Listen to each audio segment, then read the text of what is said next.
योग के साथ तालियों के साथ स्वागत करेंगे इस शरीर का, इस आत्मा का, इस उस चैतन्य का।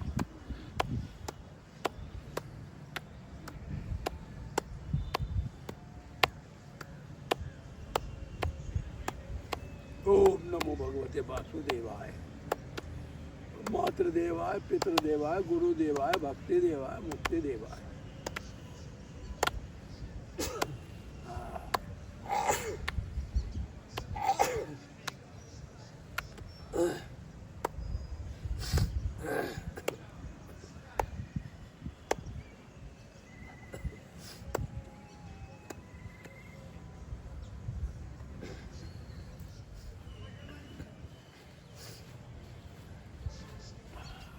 दोनों हाथों को एक्सरसाइज के साथ दाएं बाएं घुमाना चाहिए। हमारे कंधे सीधे रहते हैं, कंधे जाम नहीं होते।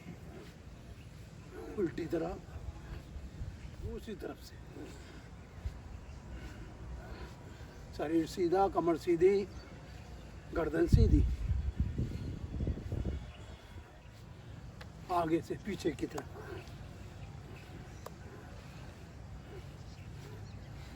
हाथों को क्लोज करते हुए सीधा रखेंगे, उंगलियों को चलाएंगे।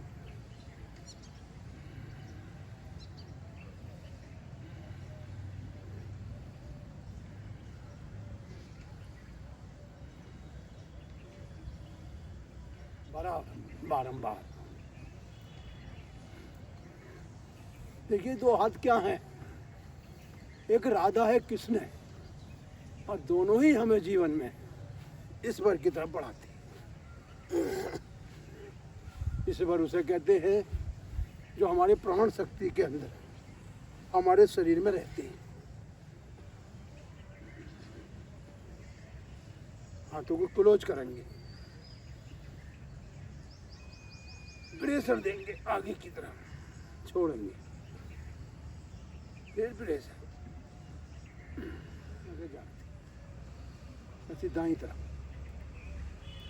कभी दायां मस्तिष्क छोटा नहीं पड़ेगा, बराबर रहेगा। श्वास भर के प्रेशर देते हैं मस्तिष्क की तरफ, तो मस्तिष्क की कार्य क्षमता इतनी पावरफुल हो जाती है कि मस्तिष्क के अंदर आपको कभी भूलने की बीमारी नहीं पड़ेगी। दबाएंगे प्रेशर के साथ,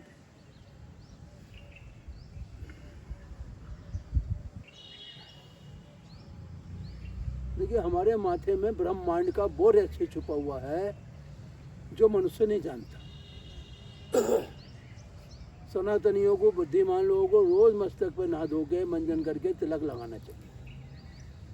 तिलक के अंदर ये भगवान का मंदिर है, ये भगवान का द्वार है, और द्वार कब खुलता है? जब माथे पे टिकट लगा। तिलक लगाने से व्यक्ति जो है हमेशा सात्विक भाव में बना रहता है, तमोगुणी नहीं होता। सात्विक बनने से व्यक्ति का कार्य सात्विक बना। गर्दन घुमाएंगे धीरे धीरे, पूरी गर्दन घुमाने से पूरी नसें हमारी कार्य करती हैं। कहीं की कोई नस चौक नहीं होती, ब्लॉक नहीं होती।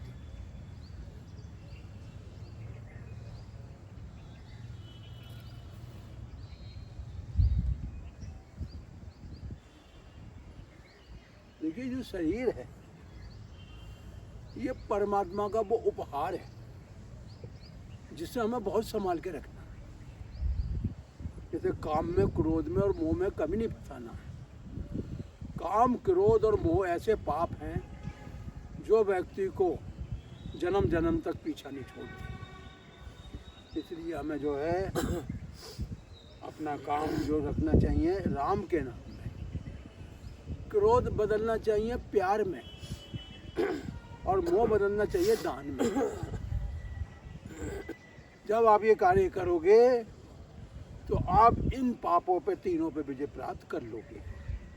काम पे भी, क्रोध पे भी, मोह पे भी। मोह के कारण भी जीव बार बार गर्भ में आता और बाहर निकल जाता, क्योंकि इस जन्म की माता, इस जन्म के पिता पता नहीं किस रूप में हमें प्राप्त हो। क्योंकि हम जो बोते हैं वो ही काटते हैं, और फिर वो ही हमें ग्रहण करना पड़ता।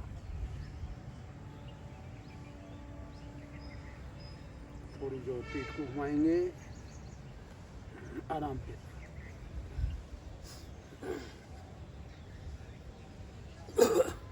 कमर घुमाने से हमारा मेरुदंड के अंदर कभी भी कोई बीमारी नहीं आएगी।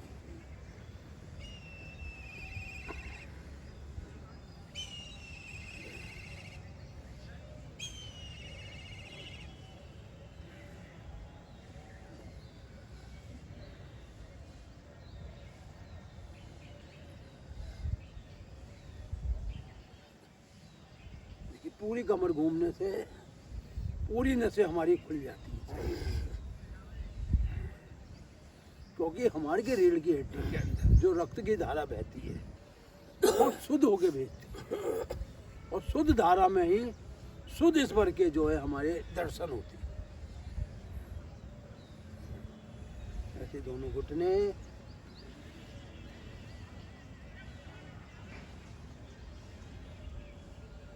आराम के साथ घुमाएंगे धीरे धीरे, ताकि उसका मूवमेंट पूरा हो। थोड़ा पैरों को खोलते हुए पंजों पे बैठेंगे। पंजों पे बैठने से क्या होता है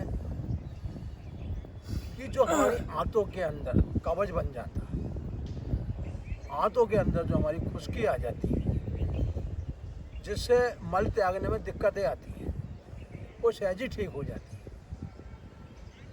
क्योंकि हमारी छोटी बड़ी आंतें जो हैं इतना बड़ा विशाल रूप अंदर धारण करे हुए हैं कि उसी की वजह से हमें जीवन में रोगों से लड़ने की ताकत मिलती है। इसलिए पंजों को उठाकर रखना है और पंजों पे ही जोर दे के हमें उठना है। फिर धीरे धीरे